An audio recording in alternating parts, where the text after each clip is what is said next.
হে everyone, আসসালামু আলাইকুম। কি অবস্থা সবার? সবাই কেমন আছেন?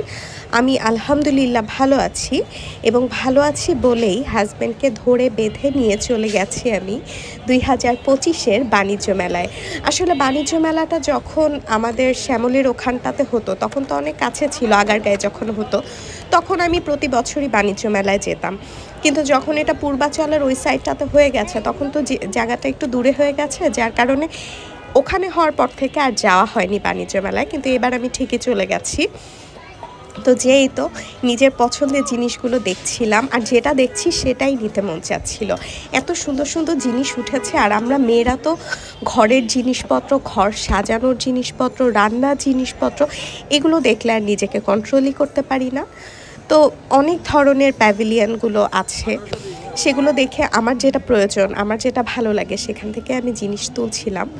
তো তুলতে তুলতে হঠাৎ বাচ্চাদের এই যে আচার, চকলেট, এইসব দোকানে কেন যেন আমি আটকে যাই। আমি যদিও এখন অনেক বড়, যথেষ্ট বড় হয়েছে, কিন্তু তারপরও বাচ্চাদের এসব চকলেট, এইসব কালারফুল জিনিসপত্র দেখলে আমি কেমন যেন আটকে যাই।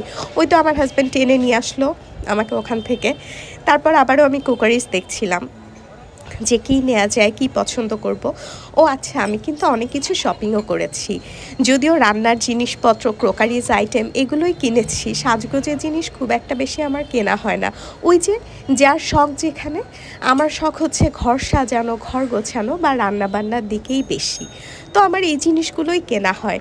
বাণিজ্য মেলায় তো অনেক রকমের মানুষ যায়, সবাই সবার পছন্দ মতো জিনিসপত্র কিনে নিয়ে আসে। তো আরএফএলের এই সেকশনটাতে যে আমি একটু আটকে গিয়েছিলাম, কারণ বোতলগুলো এত সুন্দর লাগছিল, আর ভিতরটা ছিল স্টেইনলেস স্টিল, যেটাতে পানি খাওয়া খুবই হেলদি স্বাস্থ্যের জন্য। তো আমার হাজব্যান্ড বলল এটা একটা গুড চয়েস হতে পারে, তুমি বাসায় সবার জন্য একটা করে এই বোতলগুলো নিতে পারো।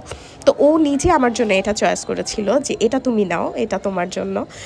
যদি এই বোতলগুলো আমাকে আমার হাজব্যান্ড গিফট করে যে বাসার সবাই এখন থেকে তোমরা হাইজেনিক স্টিলের বোতলে পানি খাবা, যেরকম আমরাও 8-10টা মধ্যবিত্ত ফ্যামিলির মতো প্লাস্টিকের বোতলগুলোতেই পানি খেতাম, যদিও ওয়ান টাইমের বোতল না, আরএফএলের বোতলে খেতাম, কিন্তু তারপরেও তো হাইজেনিক ছিল না।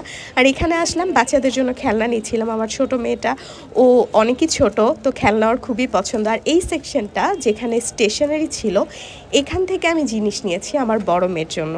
ও তো এখন স্কুলে পড়ে, আলহামদুলিল্লাহ ক্লাস 3-তে উঠে গেছে সে। তো তার জন্য এখন যেহেতু তাকে কলম দিয়ে লিখতে হয়, তার জন্য কালার, কলম, জ্যামিতি বক্স, এইসব জিনিসপত্রই কিনছিলাম আমরা ঘুরে ঘুরে। তো এই তো বাবা মা হয়ে গেলে আসলে নিজেদের চাইতে মনে হয় বাচ্চাদের শখ পূরণ করাটাই বেশি খুশির বা বেশি আনন্দের।